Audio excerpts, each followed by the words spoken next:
Está con nosotros Jenny Vilcatoma. Bienvenida, Jenny. Buenos días, estar Nicolás. Contigo. Igualmente. ¿No? ¿Cuánto rato de esto, no? Qué barbaridad. Bueno, no te cansas. Una vez más, el tiempo nos ha dado la razón. Pero es que me parece tan loco esto. ¿Te acuerdas cuando discutimos? Ahora lo he recordado, ¿no? Porque cuando hablamos de la primavera anticorrupción, así es, y decíamos, ojalá que después de esta primavera anticorrupción, donde fueron presos alcaldes, gobernadores regionales, hizo enormes destapes, y decíamos, lo único que no nos puede ocurrir es que lo que venga es el invierno de la impunidad. Y vino un apagón. Vino el apagón y fue. Y estoy tratando de recordar las razones y eso tiene que ver directamente contigo. El día que tú dijiste Odebrecht, se acabó. Ahí paró, ¿no? Ahí se acabó. Odebrecht pone y saca presidentes. Odebrecht es dueño del Perú y de Latinoamérica. Eso fue lo que te dijo a ti el ministro de Justicia, Figalo, como digamos... defendiendo a la empresa Odebrecht. Pero como antecedente para que volaras por la ventana, ¿no es cierto? Así es, porque habíamos ya descubierto cuál era la forma en la que Odebrecht pagaba las coimas a los funcionarios públicos que desde la administración pública hacían actos de corrupción para otorgarles las buenas pros, ¿no? Primero, si yo era gerente de infraestructura y obras como el señor Dirce Paul Balas Valverde, que hizo todos los actos de corrupción para entregarles la carretera Chaca-San Luis, ¿no? Este señor luego fue contratado por Odebrecht como consultor. ¿Para qué? Para que se le pague la coima. No, pero además para hacer supuestamente este puente Alipio Ponce, que deberían meter presos, que es una desgracia. Simplemente precisamente lo contratan. Todos los días paso por ahí, me dan una rabia que se haya gastado la fortuna y que además Dirce Valverde resulta que haya sido consultor técnico. Pero una cosa está mal hecha. En la interoceánica, en las rutas de Lima, en este puente que tú nos indicas, y en una serie de obras que sirvieron para pagarle la coima, pero que luego ya un colaborador eficaz no ha logrado verificar, ya ha dado información que todo lo que decíamos era verdad, ¿no? Y ya se ha descubierto. Claro, pero mira lo que ocurre en el caso de Ancash, que es interesantísimo. Es decir, se destapa la corrupción, donde incluso hay homicidios, ¿no es cierto?, de los que denunciaban. O sea, Nolasco lo intentan matar una primera vez, el hijo pone el cuerpo, matan al hijo y no se detienen ahí, no paran hasta que lo matan a él. Y la palabra clave es Odebrecht siempre, porque ellos impedían de que la OEI sacara esta licitación en la que ya finalmente se lo habían entregado a Odebrecht. Claro, que era la carretera de Chacas, que ¿no es la cierto? muerte asomaba desde aquel entonces. Claro, entonces, pero lo interesante de esto es lo siguiente, ya. Digamos, Nolasco critica, se denuncia corrupción, incluso hay el caso del ¿cómo se llama este hombre? Sánchez Milla. Sánchez Milla, ¿no es cierto? El vicepresidente que se opone. Y que termina siendo asesinado. En circunstancias previas a firmarse el contrato en el que Odebrecht se hace de la carretera Chaca-San Luis. Entonces, el tema es el siguiente, que la investigación estaba remitida en ese momento a una corrupción que implicaba al gobierno regional y a sus funcionarios. Pero en el momento en que uno voltea y aparece Odebrecht aparece asociado a los ministerios y al ministerio. Alguien disponía de esos fondos. Alguien entregaba esos fondos para que las obras se hicieran. Para que salieran en ese sentido, claro que sí. Además tenían los ingresos del canon, sobre canon y 9 regalías. El dinero era increíble, había muchísimo dinero. Y sabes, ahora que tú me dices esto, yo recuerdo que en la declaración, que es la única que existe del señor Nolasco en vida, él me habla de Odebrecht y declara sobre Odebrecht. Es la única declaración que en el Ministerio Público existe porque nadie le quiso tomar su declaración y yo se la tomé y él cuenta cómo Odebrecht se hizo. Cuando yo era fiscal anticorrupción el 2012 ahora es congresista, antes fue procuradora y antes fue fiscal. En este mismo caso. Y además eras la pesadilla, ¿no? Porque te mandaban de un lado a otro y donde llegabas, ¿no? Lo ponías así. Bueno, la vida ha hecho que yo vaya por lugares donde la corrupción estaba campeando y gracias a Dios con un trabajo denodado y enfrentándome, porque siempre he tenido esta misma posición de enfrentarme, porque la corrupción no es una lucha pues desde el balcón. Tienes que bajar y pelearte, reclamar, pelearte con fiscales, pelearte con jueces, que increíblemente resuelven en contra de la ley a favor de los corruptos. Es decir, estas prácticas de denunciar a jueces y fiscales no le he aprendido antes de ayer denunciando al fiscal Hamilton Castro. Yo tengo esta postura de lucha frontal contra la corrupción, contra quien la cometa, desde que he sido fiscal en Ancash, en Iquitos, en Villa María del Triunfo, cuando he sido procuradora. Siempre, cada vez que he identificado que un fiscal o un juez comete o está cometiendo un acto de corrupción o una irregularidad, he interpuesto mis quejas como lo he hecho el día de hoy. Y que, una vez más, el tiempo nos ha dado la razón. Esta prisión preventiva contra los representantes de la empresa Graña y Montero únicamente se ha dado porque a través de los medios durante meses hemos estado exigiendo que Odebrecht o que Graña y Montero sea incorporado, que responda, que tenga prisión preventiva, que se le embargue sus bienes. ¿O no, Nicolás? Yo siempre pido, ¿no?, en todos los medios donde voy, por favor, saquen todas las grabaciones donde esto lo hemos repetido una y otra vez. E interponer la denuncia constitucional contra el fiscal de la Nación y las denuncias contra el señor Hamilton Castro simplemente fueron materializar en un documento todas las irregularidades que ellos han cometido desde el ejercicio de sus funciones. Y entiendo que ahora los congresistas que se han opuesto sin leer y que han criticado duramente mis acciones contra el fiscal de la Nación y contra el fiscal Hamilton Castro nos van a tener que dar la razón. Ahora, yo entiendo que luego de que se tramite esta denuncia constitucional va a tener que salir un informe fundado, porque todos los argumentos que se han desarrollado anoche en la prisión preventiva, eso es lo que hemos advertido en la denuncia constitucional. Y a la vez, como consecuencia de que el fiscal de la Nación puso a Hamilton Castro y a su vez en las denuncias ante control interno. Y todo lo que la procuradora Ampuero te ha narrado aquí es lo que nosotros hemos recogido como argumentos de estas denuncias. Hay un tema. El antecedente que hay de un fiscal que ha sido destituido fue el fiscal Ramos Heredia, que fue destituido por el Consejo Nacional de la Magistratura, que es un tema interesante. Es decir, porque alguna gente critica que tu denuncia no debió ser hecha como denuncia constitucional, sino que debió ser un procedimiento presentado ante el Consejo Nacional de la Magistratura. Pero también lo he presentado. Yo he presentado mi recurso ante el Consejo Nacional de la Magistratura, Nicolás. Y yo quisiera recordarle al fiscal de la Nación, quien promovió, quien recibió el audio que compromete a Ramos Heredia con la centralita, con la región Ancas, y que finalmente da lugar a su destitución. ¿Quién crees que lo recibió? Fui yo. En la Procuraduría fui yo, y llamé a los fiscales a través de mis abogados para que entregaran el audio. Y fui yo la que pedí que se extractara copias al Congreso, al Consejo Nacional de la Magistratura, que finalmente dio lugar, ¿no?, a que este cuestionamiento se revele y que finalmente él sea destituido. Ahora, yo me quiero dirigir directamente al fiscal de la Nación, porque con sus expresiones en la CADE, que me sorprende que un fiscal de la Nación vaya a un medio donde existen empresarios que la mitad de ellos estarán investigados ante el Ministerio Público, me sorprende cómo hoy califica de neófitos, ¿no?, a quienes intentamos evidenciar lo que está mal. Pero yo recuerdo que cuando se trataba de la destitución de Ramos Heredia, que a él le convenía porque él iba a asumir el cargo, yo era una genia, yo era muy inteligente. Yo era brillante. Me recibía en su despacho sin pasar ningún tipo de control. Me recibía todos los días con informes que revelaban las graves irregularidades en la investigación. Estamos, congresista, en la línea con el doctor Concepción Carguancho. Con el doctor Richard Concepción Carguancho. Muy buenos días, doctor Concepción. Buenos días, don Nicolás Lucar. ¿Qué tal? Un gusto saludarlo.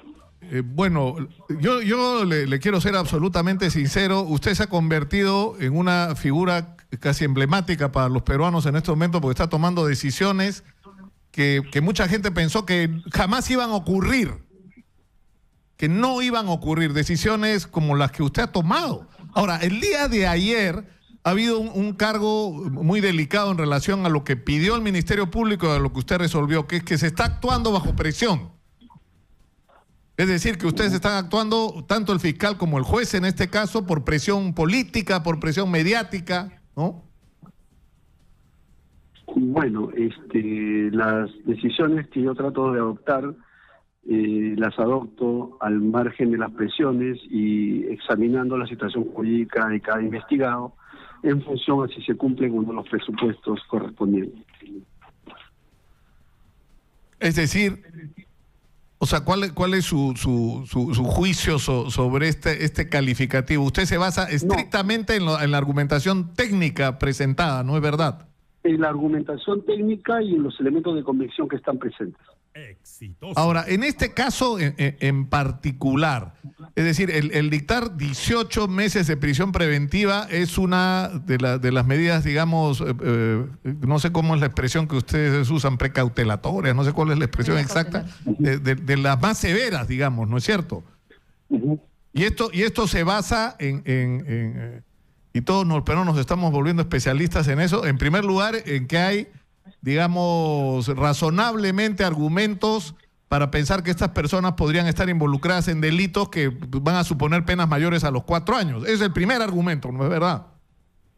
Bueno, sobre casos particulares, don Nicolás me disculpará, pero no puedo hacer ningún comentario, pero sí puedo dar unas pautas generales para evitar prisión preventiva. Es bien sabido de que para evitar prisión preventiva se examina si existen elementos de convicción en contra de un determinado investigado sobre el delito que se le imputa, si la prognosis de la pena es superior a los 4 años de pena privativa de libertad. Y lo tercero, que es lo más importante, si existe peligro procesal, o sea, peligro de fuga o peligro de obstaculización a la actividad probatoria.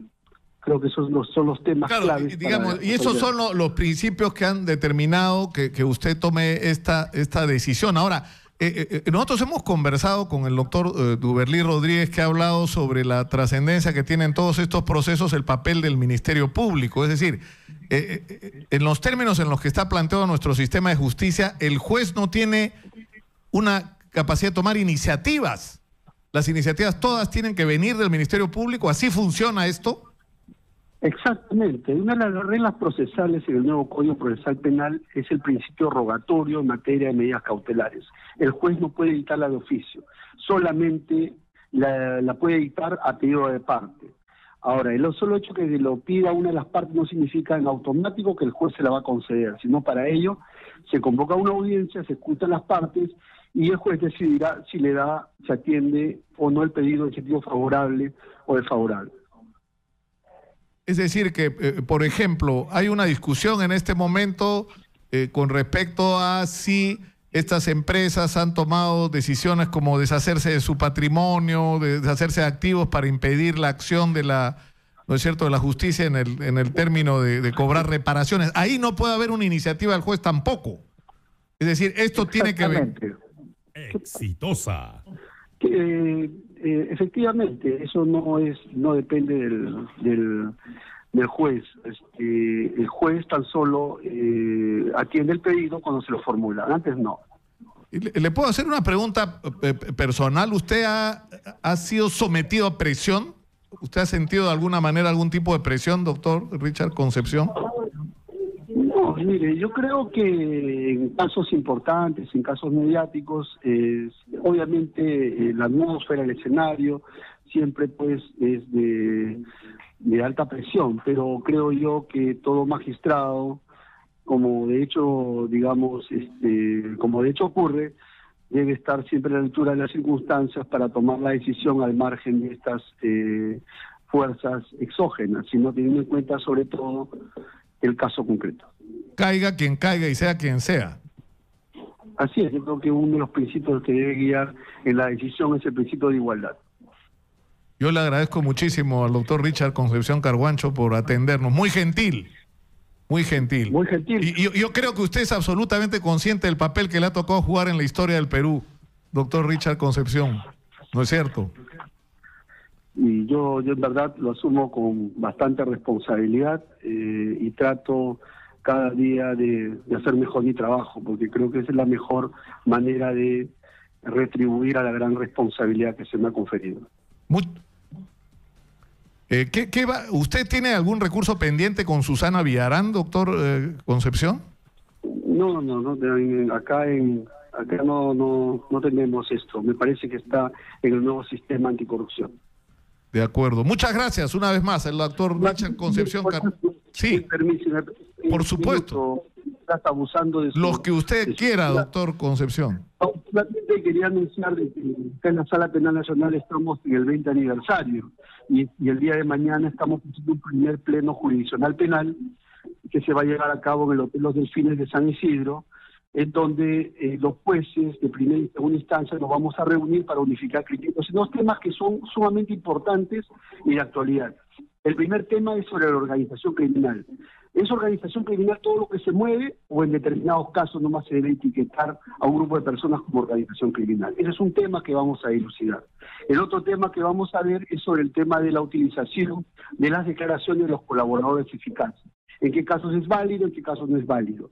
Y hemos invitado a 4 ponentes de talla, como el doctor César San Martín Castro, el doctor Víctor Prado Saldarriaga, Raúl Pariona Arana y el que más sabe, creo yo, en Perú, de prisión preventiva, Gonzalo de Río Lavar. Muy bien. Y va a ser abierto al público un poco para que digamos la ciudadanía tenga conocimiento de cuáles son los criterios que se van a aplicar aquí en la Sala Penal Nacional a propósito del 20 aniversario. Me dice acá nuestro director, el señor Tito Alvites, que le transfiera la pregunta de cómo se va a manejar el tema de la edad, porque o sea, ¿cuáles son las prerrogativas que tienen las personas por su edad a la hora de tomar decisiones, como por ejemplo prisiones preventivas, detenciones domiciliarias o lo que fuera? Obviamente es una pauta que se tiene en cuenta al momento de decidir entre una prisión preventiva o una medida menos gravosa. Pero a la vez también se evalúa el conjunto de las circunstancias, si existe peligro de fuga o peligro de obstaculización. De acuerdo. Yo le agradezco muchísimo al doctor Richard Concepción Carhuancho por atendernos esta mañana. Muy gentil, muy buenos días. Muy gentil igualmente, Nicolás. Buenos días. Muchas gracias. Ahora, ¿tú eres consciente, Jenny, de que Richard Concepción, tú misma, van a estar en los libros de historia del Perú? Cuando esta historia se la contemos a nuestros nietos, se la cuenten en los libros de historia, sus nombres van a aparecer, y la de otros también, pero en otro sentido, ¿no?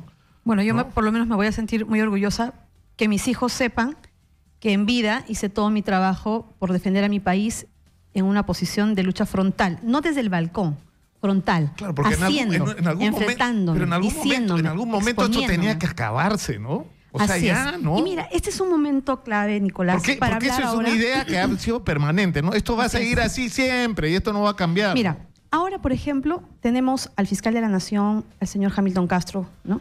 Que son simples personas que lamentablemente perdieron oportunidades valiosísimas para demostrarle al país cuál era su postura. Lamentablemente, en el Ministerio Público se actuó de acuerdo a las circunstancias que se generaron, cuando se vieron evidenciados. Pero hay un tema mayor.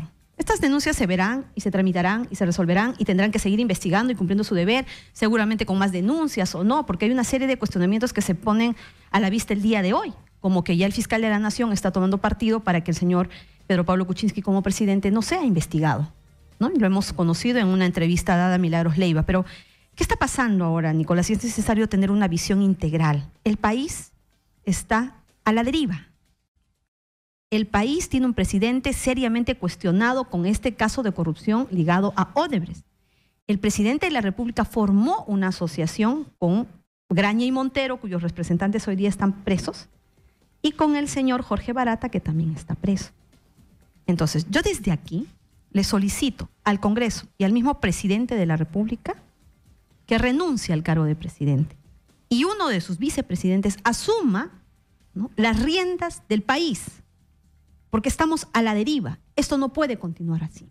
El fiscal de la Nación con sus cuestionamientos, el gobierno con sus cuestionamientos. Para algo han previsto... Lo que tú dices, Jenny, es que...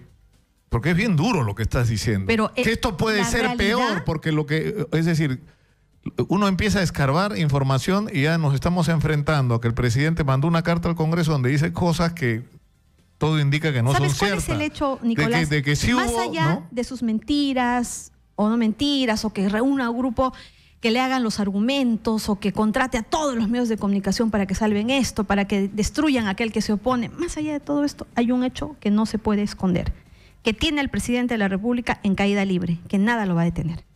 Que él tiene relación directa con la empresa Odebrecht y sus operaciones en el tiempo. Interoceánica, ¿no?, consultorías, haber formado una asociación con Jorge Barata y con el señor Graña y Montero. Y luego ahora, para mí, en mi entendimiento de cómo se están dando las cosas y se están revelando, es un presidente puesto por Odebrecht. ¿Por qué?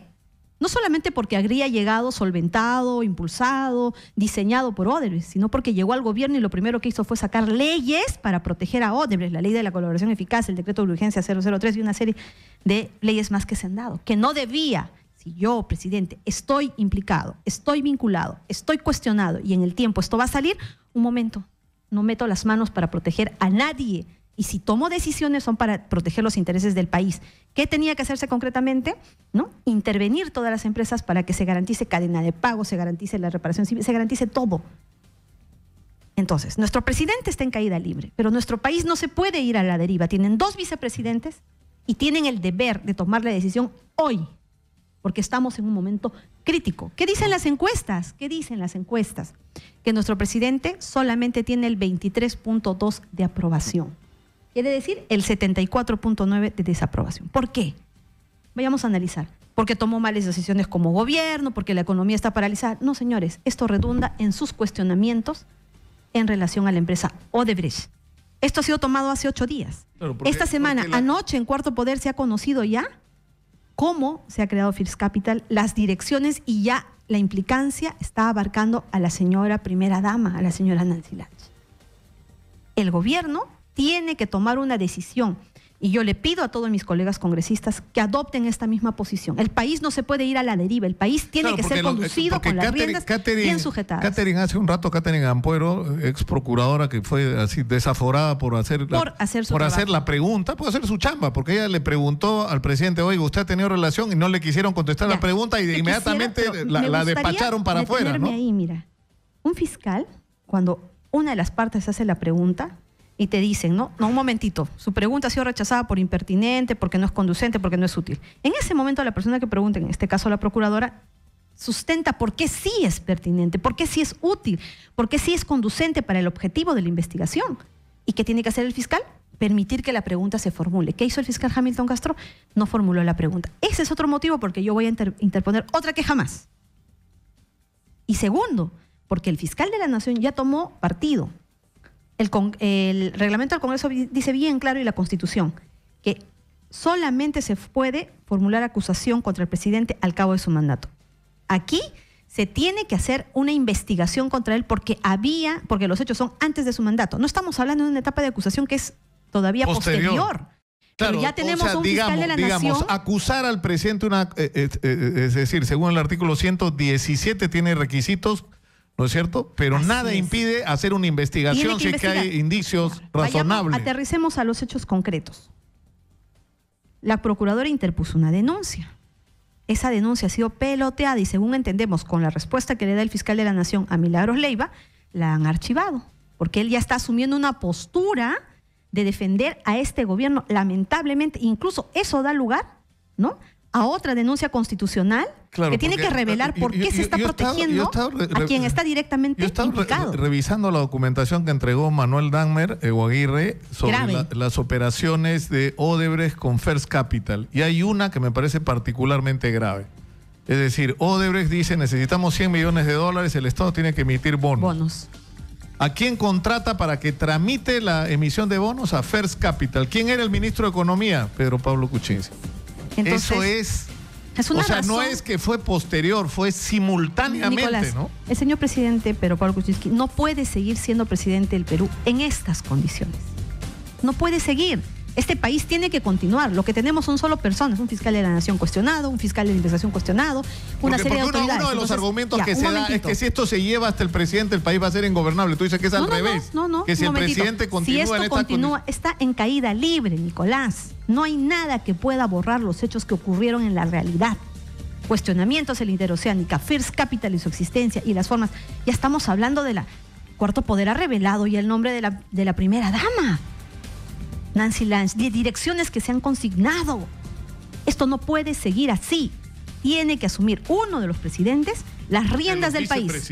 Los que tampoco estén vinculados en ninguna medida a la empresa Odebrecht o alguna empresa consorciada o algún tipo de negocio. Empezando, el presidente formó una sociedad con quienes hoy están presos, Jorge Barata y el señor Graña Montero. Y la otra persona que sobra está sentado en el sillón presidencial. Entonces, ¿por qué no tenemos un presidente activo? ¿Por qué no tenemos un presidente que está tomando decisiones país? Porque está amarrado de pies y manos respecto a los cuestionamientos que sobre él recaen. Yo desde aquí le quiero hacer un pedido a todos mis colegas congresistas que asuman esta misma posición de pedirle al presidente renuncie.